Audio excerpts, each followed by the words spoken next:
Good morning, transformational nurses. This is Nikki, your Transform Nurse Guru, coming to you this morning live and in living color.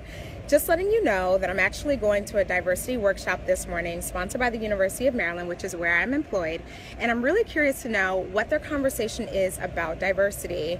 Is it going to be something that's sort of monocultural that we're accustomed to, which is there ethnic diversity and is there gender diversity in the workplace?